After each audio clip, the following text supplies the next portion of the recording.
आप सभी को विदित है, हमारी रोजाना क्लासें लग रही है और मेरी ये आपसे विश्वास, आशा, अपेक्षाएं भी है कि जो भी आपने पढ़ा आप पढ़ते होंगे, उसको वापस सुनते होंगे, देखते होंगे।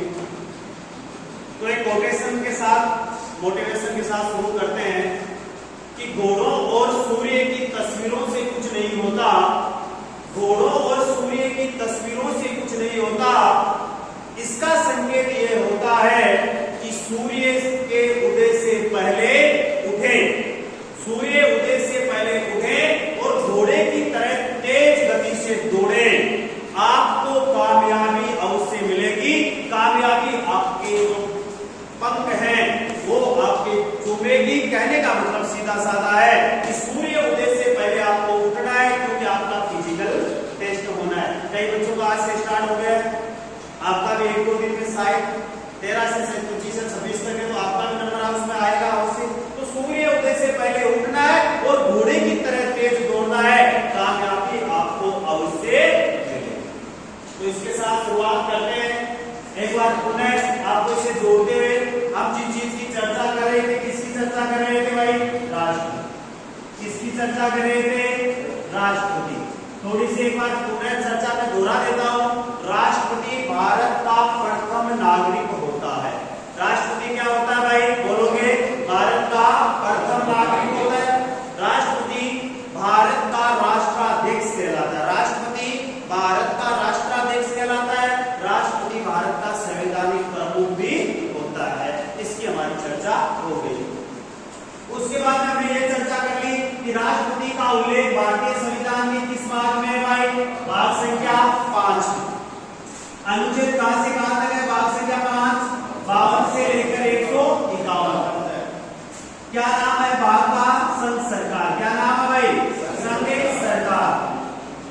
इसमें कितने अध्याय हैं? 5 में 5 ही अध्याय हैं। क्या भाई? 5 ही अध्याय हैं। अध्याय नंबर 1, अध्याय नंबर 1 क्या है? संघ की कार्यपालिका। क्या भाई? संघ की कार्यपालिका। क्या है भाई?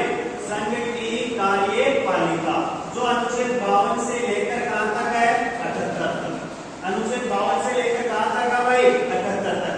क्या क्या किया गया है? राष्ट्रपति अनुच्छेद 52 से लेकर 62 तक, उपराष्ट्रपति अनुच्छेद 63 से लेकर 69 तक, प्रधानमंत्री, उसकी मंत्री परिषद और महान्यायवादी, महान्यायवादी जो अनुच्छेद 76 के तहत होता है। प्रधानमंत्री से संबंधित 3 अनुच्छेद संविधान। बहुत बार कंपटीशन के एग्जाम में क्वेश्चन पूछा गया। क्वेश्चन क्या पूछा गया कि प्रधानमंत्री से संबंधित अनुच्छेद कौन कौन से हैं?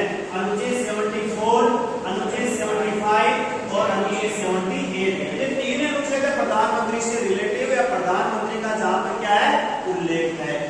आज हम जिसकी चर्चा कर रहे थे वो कर रहे थे भाई किसकी? राष्ट्रपति की। किसकी कर रहे थे भाई? राष्ट्रपति। तो अनुच्छेद 52, 53, 54, 55, 56, 57 और 58 इनकी चर्चा हम कर चुके थे। कर चुके ना? तो देखो क्या क्या बोला था मैंने। अनुच्छेद 52 आप बताओगे क्या कहता है? भारत का एक राष्ट्र, थोड़ा जोर से बोलोगे, क्या होता है भाई? भारत का एक राष्ट्रपति होगा। अनुच्छेद 53 क्या कहता है? भारत की समस्त कार्यपालिका शक्तियां, भारत की समस्त कार्यपालिका शक्तियां राष्ट्रपति में निहित होगी। किसमें निहित होगी भाई? राष्ट्रपति में निहित होगी। अनुच्छेद 54 क्या कहता था? राष्ट्रपति का निर्वाचक मंडल, राष्ट्रपति का निर्वाचक मंडल। कौन कौन शामिल हो रहे थे? मेंबर ऑफ पार्लियामेंट और मेंबर ऑफ लेजिस्लेटिव असेंबली। संख्या कितनी थी टोटल? 4896। अनुच्छेद 55 में क्या है? राष्ट्रपति की चुनाव पद्धति, राष्ट्रपति की चुनाव पद्धति। अनुच्छेद 56 में क्या है? कार्यकाल, कार्यकाल कितने वर्ष का होता है? कार्यकाल 5 वर्ष का होता है। अनुच्छेद 57 में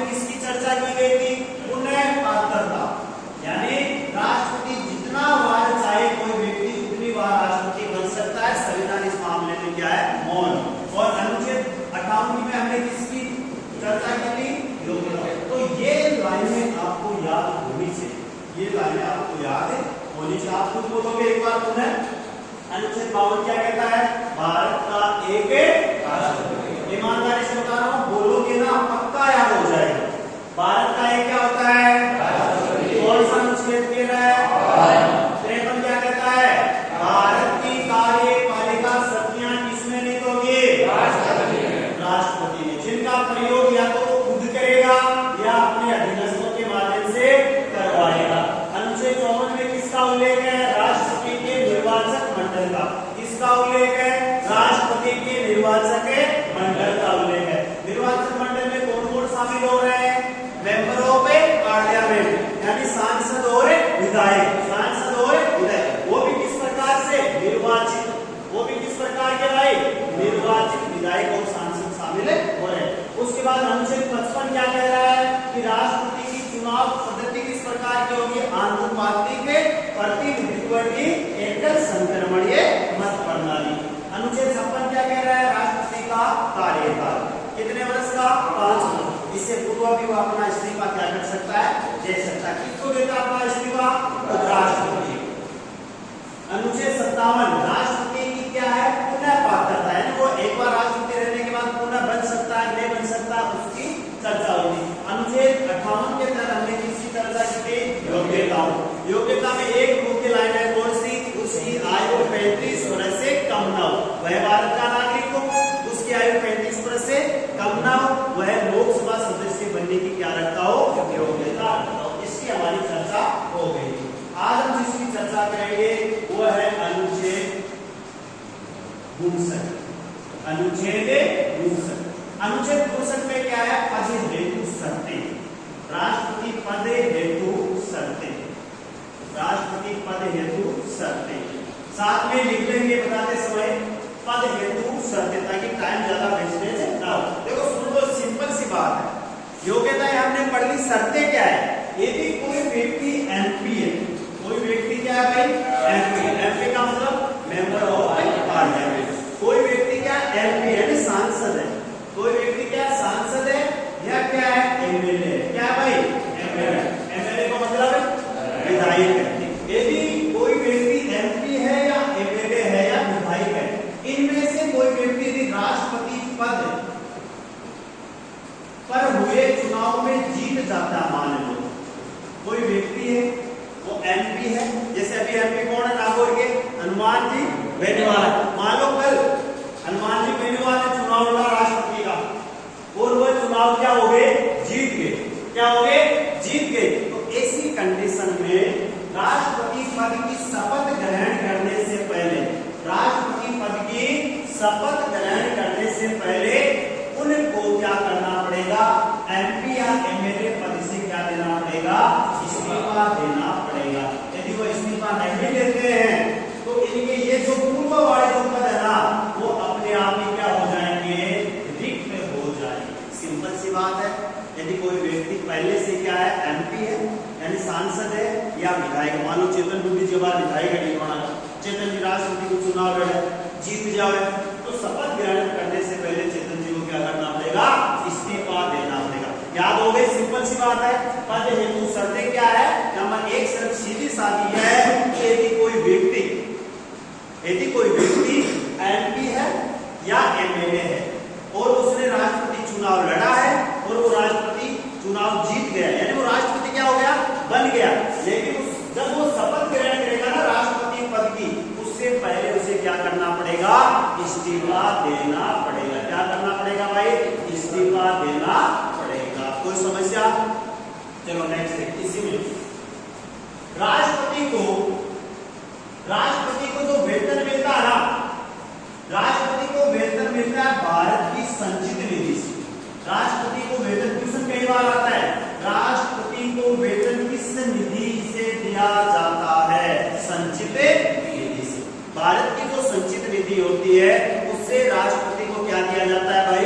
वेतन दिया जाता है। तो राष्ट्रपति को वेतन कितना मिलता है? तो देखो राष्ट्रपति को वेतन मिलता है 5 लाख रुपए। वर्तमान में कितने लाख रुपए मिलते हैं भाई? 5 लाख रुपए प्रति महीना। 5 लाख रुपए प्रति महीना राष्ट्रपति जी को क्या मिलता है? वेतन मिलता है। चलो, तो राष्ट्रपति को वेतन कहां से मिल रहा है? संचित निधि से। भारत की संचित निधि से राष्ट्रपति को वेतन कितना मिल रहा है? 5 लाख रुपए। कितना मिल रहा है भाई? 5 लाख रुपए। दूसरी बात, राष्ट्रपति के वेतन में कटौती नहीं की जा सकती है। राष्ट्रपति के वेतन में क्या नहीं की जा सकती है भाई? अनावश्यक रूप से कटौती नहीं की जा सकती है। राष्ट्रपति का वेतन कौन निर्धारित करता है? संसद। कौन निर्धारित करती है भाई राष्ट्रपति का वेतन? संसद। और ये जो वेतन मिलता है ना 5 लाख रुपए, ये किस अनुसूची में निर्धारित किया गया है? दूसरी अनुसूची में। भारतीय संविधान में कुल 12 अनुसूचियां ना, कितनी अनुसूचियां हैं? संविधान 12 अनुसूचियां। अनुसूची 1 है ना, और जो भाग 1 है ना संविधान का, इनमें तो सेम सी लाइन में लिखी हुई। क्या लाइन में लिखी है?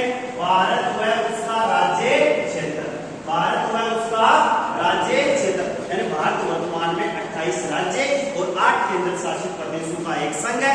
उसका क्षेत्र कहां तक फैला हुआ है, उसकी सीमाएं कहां तक है, उसकी जानकारी दी गई। किस अनुसूची में? पहली अनुसूची में। जबकि दूसरी अनुसूची में क्या दिया गया है?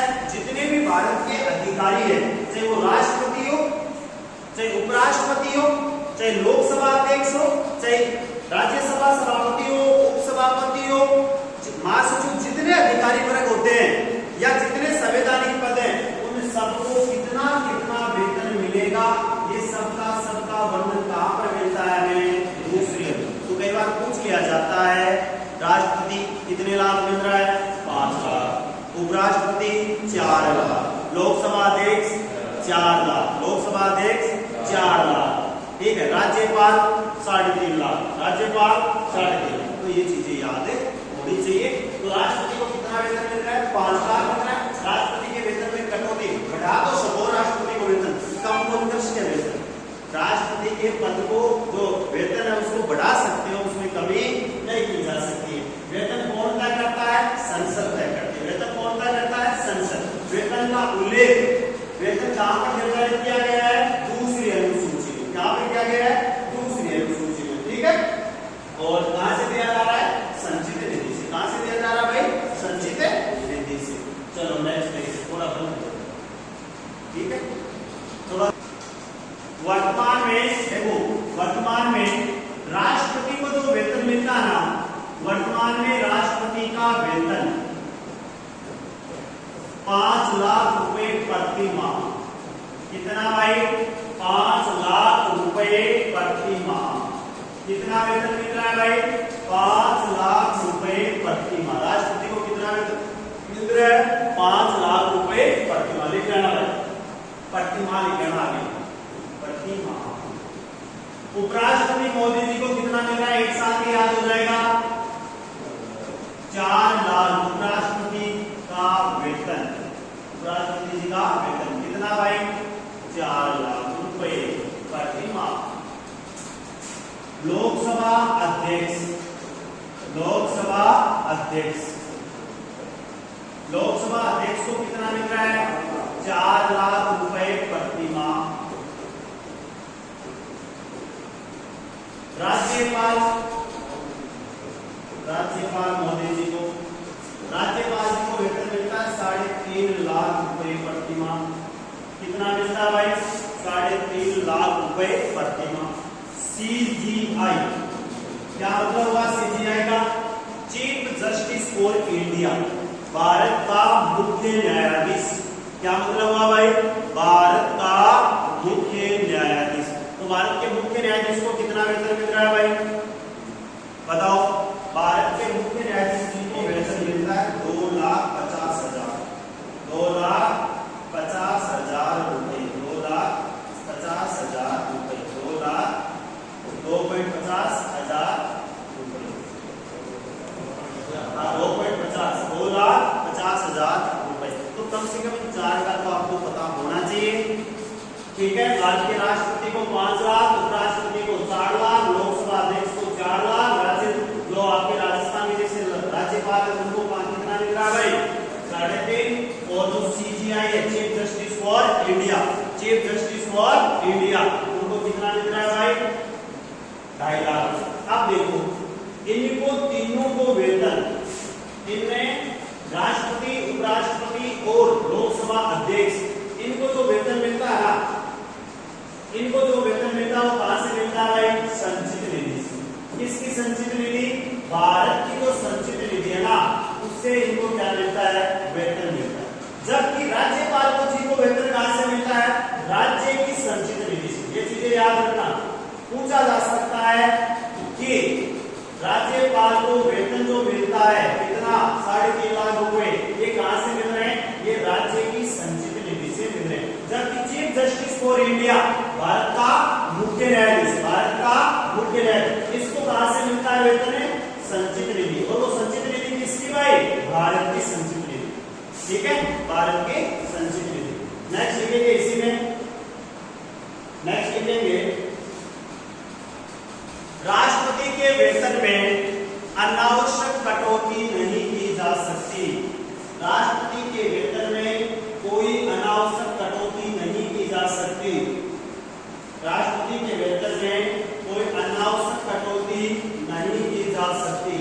के वेतन में कोई अनावश्यक कटौती नहीं की जा सकती। और लास्ट लाइन, राष्ट्रपति को वेतन भारत की संचित निधि से देय होता है।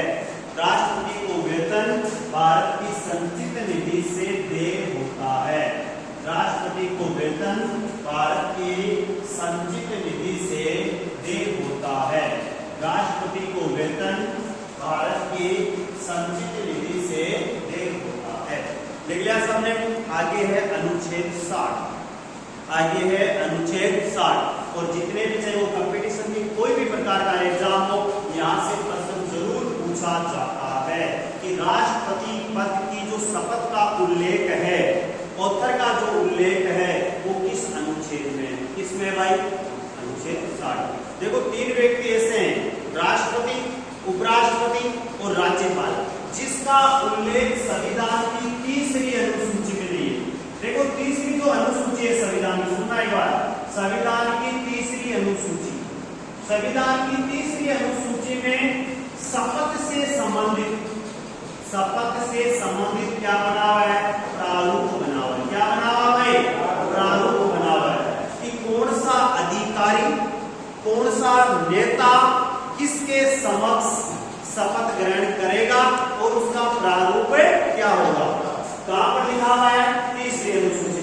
जैसे प्रधानमंत्री हो गया, मुख्यमंत्री हो गया, मंत्रिपरिषद के सदस्य हो गए, ठीक है ना, लोकसभा के सदस्य हो गए, ये जितने विधायक हो गए, ये किसके अनुसार शपथ ग्रहण करते हैं?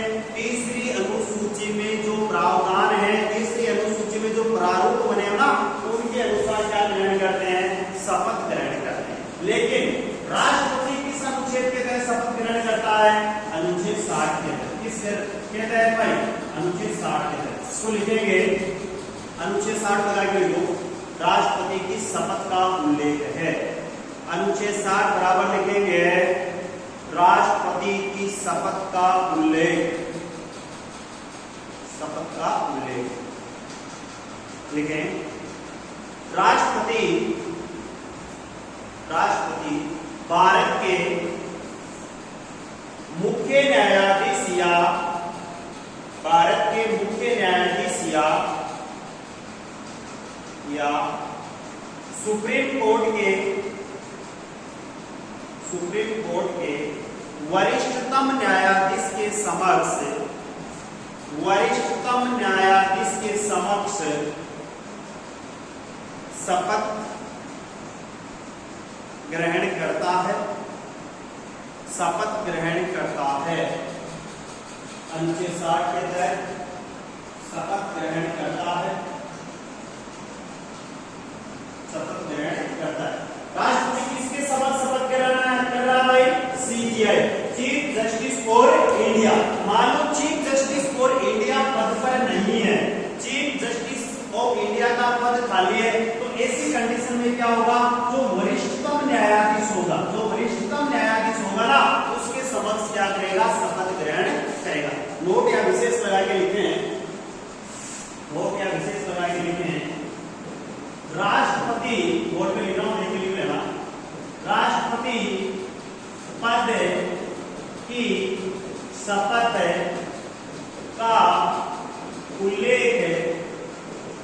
संविधान की तीसरी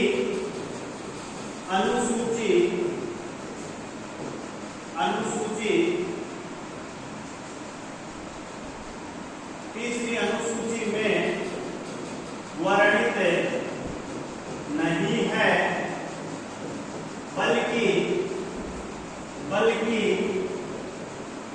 बल्कि अनुच्छेद 60 के तहत राष्ट्रपति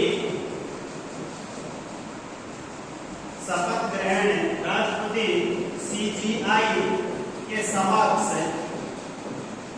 शपथ ग्रहण करता है।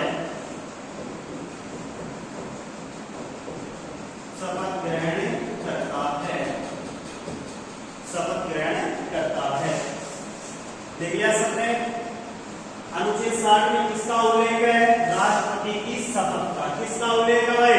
राष्ट्रपति की शपथ का। चलो नेक्स्ट देखते हैं अनुच्छेद 61।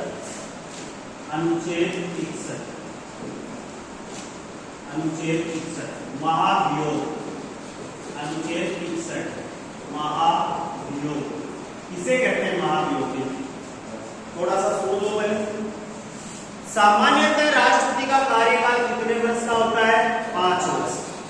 इस अनुच्छेद के तहत अनुच्छेद 56 के तहत राष्ट्रपति के कार्य का उल्लेख किस अनुच्छेद में है भाई? अनुच्छेद 56 में।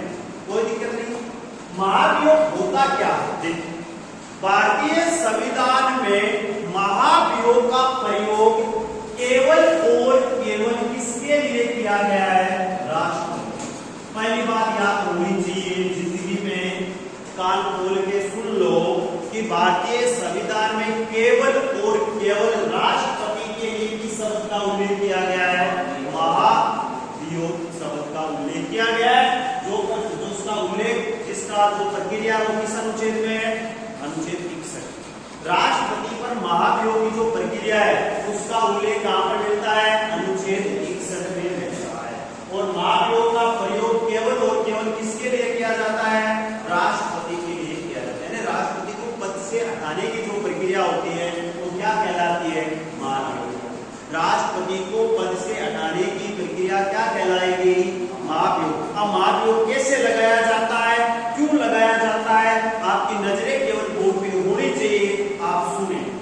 देखो सक्सेस का सबसे बढ़िया जो राज होता है ना, वो यही राज होता है बोर्ड पर अधिक से अधिक जो आई कोऑर्डिनेशन होता है आंखों का और आपके कान जो मैं बोल रहा हूं वो आप सुन रहे हैं, उनका जो कोऑर्डिनेशन होता है ना वो बहुत बढ़िया होना चाहिए। क्रिकेट में आपने सुना होगा बहुत बढ़िया प्लेयर आए क्रिकेट में, आए नहीं अभी भी विराट कोहली मान लो, रोहित शर्मा है, सौरव गांगुली, राहुल द्रविड़, नाम सुना होगा। लेकिन वह व्यक्ति ज्यादा सफल हुआ, टाइमिंग प्लेयर नहीं थे वो लोग। कई बच्चे जैसे वीरेंद्र सहवाग का नाम सुना? अरे वीरेंद्र सहवाग भारत का सबसे विस्फोटक बल्लेबाज, जिसको कोई पिच से फर्क, कैसी भी परिस्थितियां हो, पिच पर खड्डे हो, स्पिन हो रही हो, स्विंग हो रही हो, फास्ट बॉलर हो, स्पिन हो, कोई फर्क नहीं पड़ता था उस व्यक्ति को। पहले बॉल से मारना शुरू, चौका छक्का मारना शुरू, आउट तो आउट। जिस दिन चल गया बल्ले जो गेंदबाज थे उनकी हालत खराब। मतलब सीधा साधा था कि उस व्यक्ति के पैर नहीं चलते थे। क्रिकेट में क्या होता है? पैर चलना बहुत जरूरी होता है, मतलब बॉल के पास में पहुंचना। वो व्यक्ति वीरेंद्र सहवाग ईश्वर की जो भी माने उसको शक्ति प्राप्त मान लो, जो भी माने, मतलब वह व्यक्ति हाई मतलब हाथ और आंखों का जो कोऑर्डिनेशन होता है ना, बॉल कहीं भी आए वो बाउंड्री के बाहर पहुंचा, अच्छी से अच्छी बॉल को वो बाउंड्री के बाहर पहुंचा। उसका रीजन क्या था? उसकी आंखों हाथों का जो था ना खेलने का, मतलब बॉल आ गई, आंखों से दी गई, फिर हाथों का काम स्टार्ट हो गया। मतलब सीधा साधा है। आपके जैसे आप सुबह दौड़ने जाते हो, आपका फिजिकल ग्रोथ चार्ट है, तो दौड़ने में मुख्य चीज क्या ध्यान रखनी होगी? मुख्य चीज क्या होती है कि आपके हाथ जितनी गति से फ्लाई करेंगे ना, उतनी गति से आप तेज दौड़ोगे। एक आपने चिप पर खड़े हो जाओ, भाग होगी, कौन भाग सके? तो मेरी बात यही है कि संघर्ष करना पड़ता है बेटा जिंदगी में, ऐसी सफलताएं नहीं मिलती। ठीक है, तो देखिए राष्ट्रपति को पद से कैसे हटाएं? राष्ट्रपति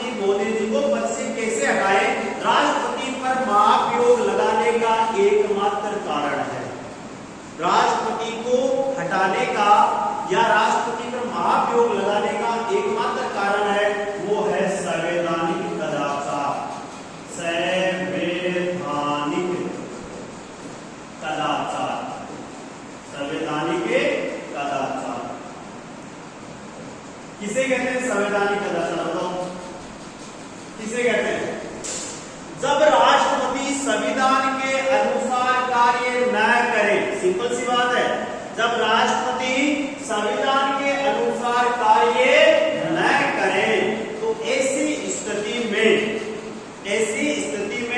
उन पर किसका आरोप लगाया जा सकता है?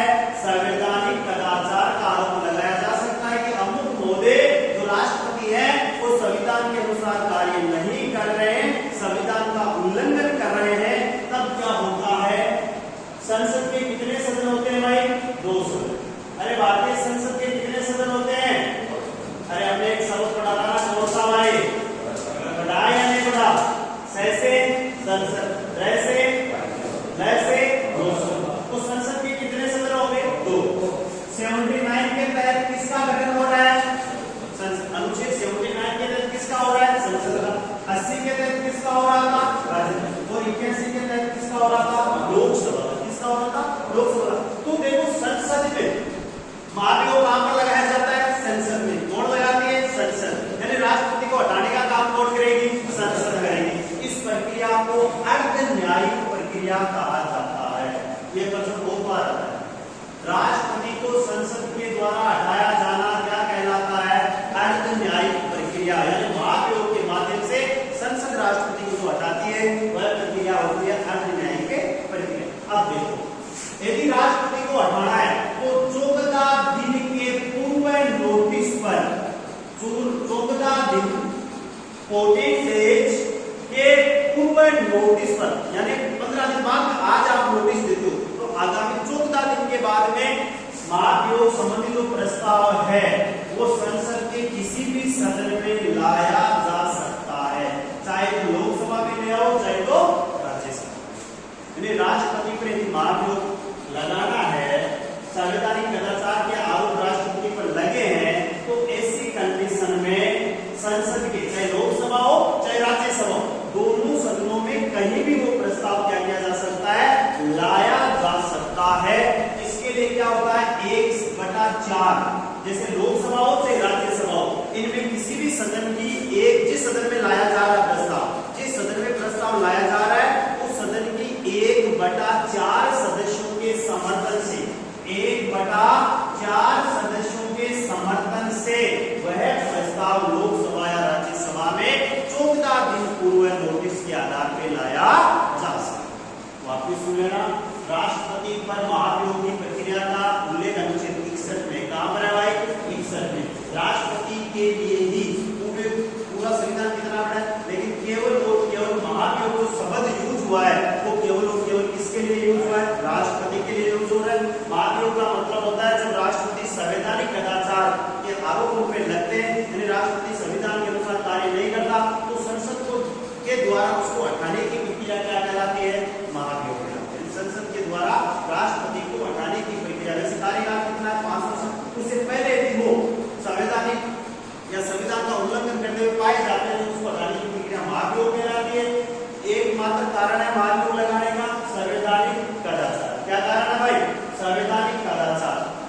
महाभियोग संबंधित प्रस्ताव सदन जो संसद है उसके दोनों सदन, लोकसभा और राज्यसभा, किसी में भी लाया जा सकता है 14 दिन के पूर्व नोटिस के आधार पे, और 1/कुल सदस्य संख्या, लोकसभा या राज्यसभा दोनों में से किसी भी सदन की कुल सदस्य संख्या के 1/4 के सदस्यों के समर्थन से प्रस्ताव किसी भी सदन में लाया जा सकता है। जैसे मान ली कहां पर लाया गया है?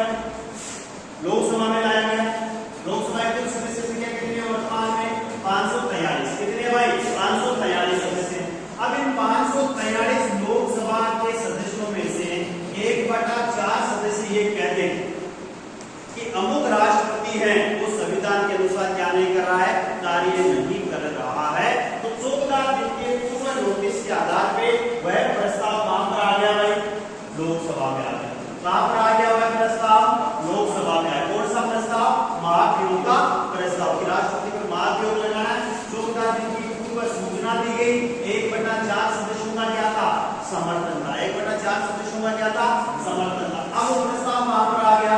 लोकसभा में।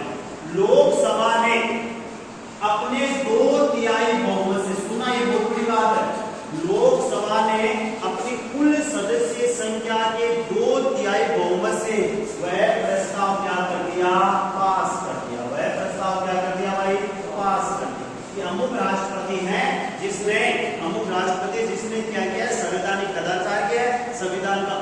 है वह प्रस्ताव लोकसभा में आ गया 14 दिन के पूर्व नोटिस के आधार पर 1/4 सदस्यों के समर्थन से टेबल पर आ गया। सब सदस्यों को प्रस्ताव की कॉपी मिल गई। अब उन सदस्यों में से 2/3 सदस्य ये कह दें या उसके पक्ष में समर्थन कर दे प्रस्ताव के, 2/3 सदस्य प्रस्ताव के समर्थन में वोट कर दे तो वह प्रस्ताव भी कहां चला जाता है? राज्यसभा।